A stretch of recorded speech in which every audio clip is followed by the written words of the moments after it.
I did not write this. Please give a hand for Gandalf the Grey.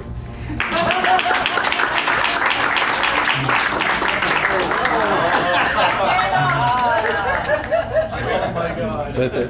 Awesome. Outstanding. Hi, Gandalf. All right, I'm Gandalf. This is my first time in Middle-earth. I'm gonna start off with some easy poems, because I know you lesser kindred are not as mentally advanced as us sorry. So the first one is Wizard Kisses Sweeter Than Valinorian Wine. All right. Back in my younger days, about 3 long ages ago, I was created by Eru Iluvatar, the omniscient godlike bro. They dubbed me a Loren, and I traversed the lands, smoking my obnoxiously long pipe and lending a hand through day and night. So I walked through the gardens of Ermo, always in the Enna shadow. And as my life moved forward, Melkor decided to bring his discord. So on the last fruit of the day, the bounty of Lorelin was lifted into the sky where it's been ever since. And the silver flower of the night was made before the woods of Lothorian, but now I'm just plagiarizing the Narcillian. In the later age, men we had a quest, but I was still young and lusting for undying elvish chest. But Sauron needed his ass kicked, and I feared him much, so we scaled the Middle Earth, skipping step and lunch. And when I arrived in Mithlond, I never thought I'd survive to go back across that pond. But Sodan the shipwright turned out to be a nice guy. And to my delight, he gave me Narya, the Ring of Fire, and I stepped right into this unexplored quagmire. We were the head council, headed by Saruman. But that guy's a bit shrill and sucks at making plans. But nevertheless, so we marched right in Middle-earth, careless of the borders. And the 2 blue wizards disappeared right then. And not a single sullen otter has seen those bastards again. Now Radagast Brown, he befriended the birds and he got out of town. They should have heeded my words. He's less a wizard and more a clown. Never cut out for the White Council anyway. But don't tell him I said that, because I'll need his help in Isengard someday. And I'm sure you've all heard of the Rings of Power, but forget that story, my children. It's for another hour. But of the antagonist, you may be unsure. Saruman was the necromancer of Dol Guldur. He hid in the forest, the Mirkwood, but we were about to turn the tide as we knew we could. And when we talked, I was like, "Yo, Dark Lord, what do you say?" And he bowed right down to Gandalf the Grey. So he scared that little sorcerer out of his nest, and if you've read The Hobbit, you know the rest. Now about that little hobbit dwelling in the Shire, he's known for his hiding. I'm talking about Bilbo Baggins, that's right. I came to his door one fine day, middle of summer, his fruits were ripe, that hairy little man was smoking his pipe. And I tagged his door with a rune, because we were about to party with 13 dwarves in the room. We had a quest to complete, and Bilbo refused at first, but I promised him the whole universe, except he probably knew I was full of shit, because that little hobbit is filled with wit. He was going to the lonely mountain Erebor to piss off the dragon Smog for his priceless treasure store. But that inquisitive hobbit had plans of his own.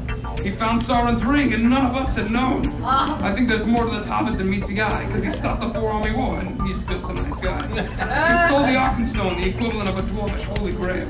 Yet everything turned out right, but instead of finishing his tale, I'm gonna smoke my pipe and sit up the night. Because I have a feeling this Baggins clan is gonna need my help again. I'm assuming in about 60 years or so, and I'm gonna have to help his whiny cousin Frodo. But I'll save that rhyme as I've lived over 300 men's lives, and I'm running out of time. But between now and then, I doubt I'll go far, because as the story ends, Bilbo handed me the tobacco jar. And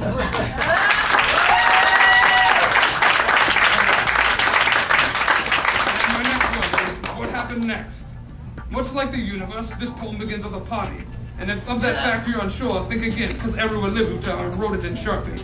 Bilbo Baggins was 11-1. He hadn't aged a day in 60 years, but his time had almost come. Frodo, his cousin, whose parents drowned, was in his mid-30s and about to leave this Shire town. Bilbo disappeared at his party, leaving only Sauron's one ring to a guy named me. And I gave it to Frodo. I told him to keep it secret, keep it safe. And when I came back from Rivendell, it was in the exact same place. Now I'm sure you're getting bored with all this distraction, and you're just too afraid to tell me to get to the action. So Frodo and his gardener, Samwise, departed to Elvish lands, but they were followed by Black Riders, the pawn of Sauron's hands. With 2 little hobbits, they made a hairy little clan, unprepared for everything in this alien land. They settled down for a bit in the town of Bree, meeting Strider the Ranger and waiting up for me. But I was captured by Saruman the Douche, because I figured he couldn't help, but I guess I should have known. They kept going, was found by the Nazgul. They weren't going to let those riders take them to school. They went on for a while, thinking everything was alright, because every hobbit looks like a child in the middle of the night. They camped in Weathertop, thinking nothing could stop them. They decided to stop, and Strider left them alone, and the riders found Frodo with nowhere to go. Angmar the Witch King stabbed Frodo in the shoulder with a blade of chilled sting. The pains had worsened as he got older. But Glorfindel came to the rescue, bringing Frodo to Rivendell to be healed of his wounds. But it was not all was well in that Middle-earth, and Tom Bombadil was too risky and way too full of mirth. They needed someone to take the Ring of Sauron and take it soon back to Mordor and cast it into Mount Doom. All of the peoples were far too afraid, but there was one hobbit ready to prove he wasn't a knave. Frodo Baggins volunteered, his voice echoing through elvish halls. The smallest man in the room had the biggest balls. So a fellowship was formed of men, elf, and dwarf, and they began their futile trek to the land of Mordor. Karatas was too dangerous, said Legolas the elf, but everyone thought he should have kept that to himself. So they went to Moria, because obviously nothing could go wrong there, and they stepped into the darkness and yo homes to Bel Air. And they walked for 3 days, and everything seemed alright. It was just an eternal dusty night. And then they found a large empty room. It was the treasure in all of Khazad-dûm, but soon they found the source of Durin's doom. And Gimli the dwarf cried for hours without delay about his fallen family, but everyone else was okay. Then Pippin, that little fool of a took, decided it would be good to bring some stupidity to the book. He knocked a bucket down a well and not said this or that, but he just let me tell, and the goblins were coming back. We decided to run, fearing imminent doom, and we ran to the infamous bridge of Khazad-dûm. Once there, we faced quite a terror. Surely skipping Karatas mountains was a grave error.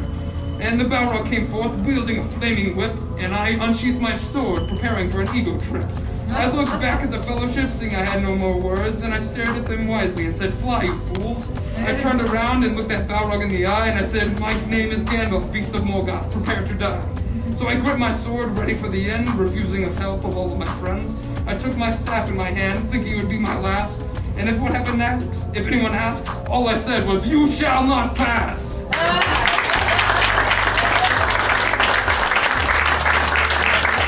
I had no idea he was going to do that. None whatsoever. All right.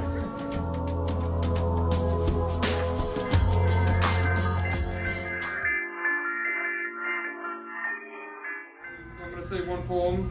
It's called The Rime of the Ring, or War, or something. And here we go.